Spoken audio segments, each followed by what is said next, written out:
মোৰ সৰুৰে পৰা ছুপাৰ হিৰো মুভিজৰ প্ৰতি এক বিশেষ আগ্ৰহ আছিল আৰু ছুপাৰ হিৰো কিহৰ বাবে নাপচন্দ হ'ব। আমি যেতিয়া দেখোঁ এজন সাধাৰণ মানুহৰ জীৱনত হঠাৎ কোনো ছুপাৰ পাৱাৰ আহি পৰে আৰু তাৰ জীৱন সম্পূৰ্ণৰূপে সলনি হৈ যায়, তেতিয়া আমাৰো মনত আহে যদি এই ছুপাৰ পাৱাৰ আমাৰো ওলাই আহিলেহেঁতেন। আমি ভাবোঁ যদি আমাৰো কাষত এই শক্তি থকাহেঁতেন তেন্তে আমি আমাৰ জীৱনৰ সকলো সমস্যা নিজে নিজেই সমাধান কৰিব পাৰিলোহেঁতেন। কিন্তু পিছত আমি বাস্তৱতালৈ উভতি আহোঁ আৰু বুজি পাওঁ আচলতে আমাৰ কাষত কোনো ছুপাৰ পাৱাৰ নাই। আমি জীৱন চলাব লাগিব নিজৰ স্বাভাৱিক শক্তিৰে। কিন্তু যদি মই কওঁ আমাৰ ভিতৰতো এটা ছুপাৰ পাৱাৰ আছে যি কেৱল আনলক কৰাৰ অপেক্ষাত আছে, আৰু যদি আপুনি এই শক্তিক আনলক কৰিবলৈ সক্ষম হয় তেন্তে এই পৃথিৱীৰ হওক বা অন্য পৃথিৱীৰ কোনো শক্তিও আপোনাক পৰাস্ত কৰিব নোৱাৰিব।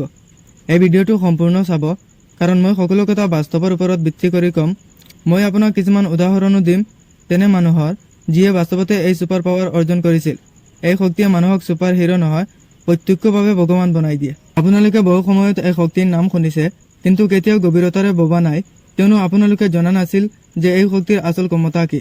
চোৱা, এই শক্তিৰ এটা নমুনা ছত্ৰপতি সম্ভাজী মহাৰাজ। তেওঁ এজন পাৰফেক্ট এক্সাম্পল। তেওঁৰ ভিতৰত এই শক্তি আছিল যাৰ ফলত তেওঁ সিংহৰ মুখ ফালি তাৰ দাঁত গুণিছিল। ৰবা, মই কুকুৰ বা মেকুৰী নকলো, মই ক'লো সিংহ। এতিয়া ভাবক এই শক্তি ক'ৰ পৰা আহিল। এইটো শাৰীৰিক শক্তিৰ ফল নহয়, কাৰণ ডাঙৰ ডাঙৰ বডি বিল্ডাৰসকলৰ সন্মুখত যদি হঠাৎ এটা কুকুৰ আহে তেন্তে তেওঁলোকৰ বুকু কঁপিব পাৰে।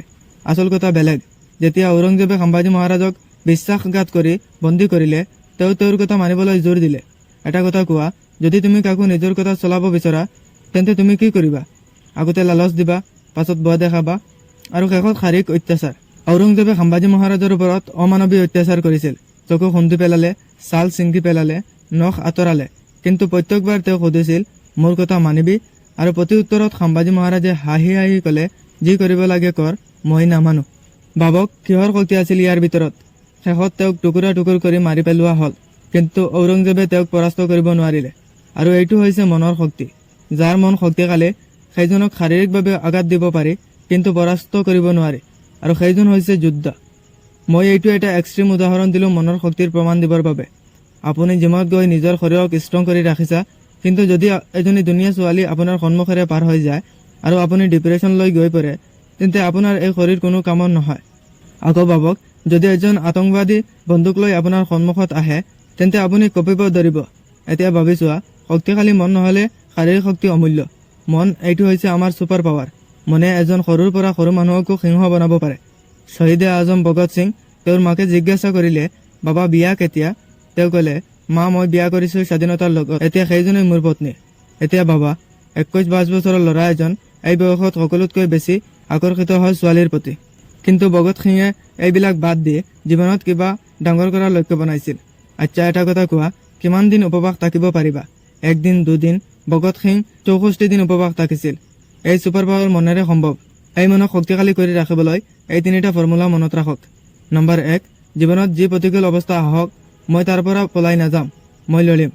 নম্বৰ 2, যদি মই দুখী বা ডিমটিভেটেড ফিল কৰোঁ তেন্তে মই নেখা নাখাওঁ, মই দুখৰ সৈতে লৰিম, নিজক বুজাৰ চেষ্টা কৰিম। নম্বৰ 3, আৰু সকলোতকৈ ইম্পৰ্টেণ্ট, যদি নিজক জানিলে দুখ নাইকিয়া হ'ব আৰু মন শক্তিশালী হ'ব তেন্তে মই নিজক জানিম। আজি আমাৰ মন যিদৰে দুৰ্বল হৈ পৰিছে ঠিক একেদৰে কুৰুক্ষেত্ৰত অৰ্জুনৰো মন ভাঙি পৰিছিল। তেতিয়া ভগৱান শ্ৰীকৃষ্ণই অৰ্জুনৰ সহায় কৰিছিল। আপুনিও যদি আপোনাৰ শক্তি চিনিব বিচাৰে তেন্তে ভগৱান শ্ৰীকৃষ্ণৰ কাষত যাওক। যেতিয়া অৰ্জুনে নিজৰ শক্তি চিনিলে তেতিয়া ক'লে হাতিয়াৰ ওলাই দিয়া মোক যুদ্ধ কৰিবলৈ যোৱাৰ আছে, কুৰুক্ষেত্ৰত নামি কিবা এটা কৰিব লাগিব। মোৰ মন আগতে দুৰ্বল আছিল, এতিয়া শক্তিশালী হৈ পৰিছে। মোৰ মন আগতে দুৰ্বল আছিল, এতিয়া শক্তিশালী হৈ পৰিছে।